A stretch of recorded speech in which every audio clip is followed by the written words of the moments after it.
Blessed through everything, strangers flocked to campfire scene to lend a helping hand. It took Frank Hilscher only a half hour to figure out what to do as the scale of the campfire, the deadliest wildfire in California history, began to dawn on him. Hilscher first heard about the fire, and left more than 2,000 others unaccounted for, on November 8, the day it ignited near Poe Dam, on the North Fork Feather River in Butte County. "I woke up the next morning, and they talked about how devastating it was," Hilscher said in an interview Sunday. "I sat around for about 30 minutes and thought about what we could do to help."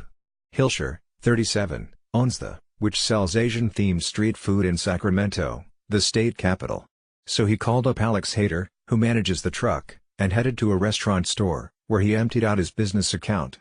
Soon, we filled up the truck and went on our way, bound for Chico, about 90 miles north.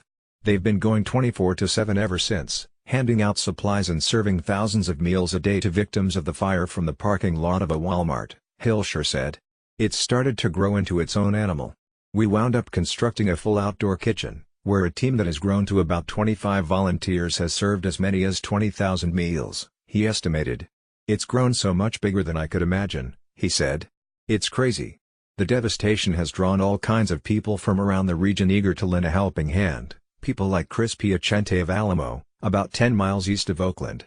Piacente and her husband, Al, a veteran of 33 years with the Foster City Fire Department, journeyed to Chico to meet up with Shelley Wright, her boyfriend, Greg Wagner, and Wagner's 17-year-old daughter, Danielle. They're from Paradise, a city of 27,000 people that was utterly destroyed.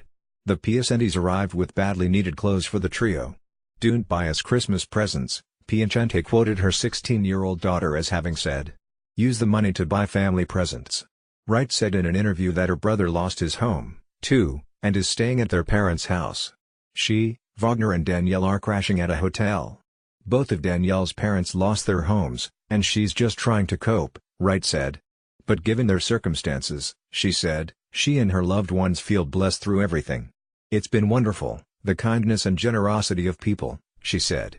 Esther Cowan, her husband, Chris, and 2 of their 3 sons drove about an hour and a half from Auburn, north of Sacramento, to distribute sleeping bags, blankets, pillows, clothing, toys and hair accessories to 3 generations of Ballantines. Like the Piacentes, the Cohens were motivated by a Facebook group where thousands of people have signed up to be paired with families to help. The Ballantines are the second stricken family they've assisted. "It felt like it was a blessing for us to do that," Cowan said in an interview. "There's a lot of tragedy," she said. "It's heartbreaking how many people are without homes." Back at the Sexy Panda food truck, Frank Hilscher said he's been just as blessed. "I've fallen in love with the people here. I've met people who will likely be lifelong friends," he said. "We're staying up here as long as we're needed," he added. "Like I said, it's gone so far beyond food." Alex Johnson is a senior writer for NBC News covering general news, with an emphasis on explanatory journalism, data analysis, technology and religion. He is based in Los Angeles.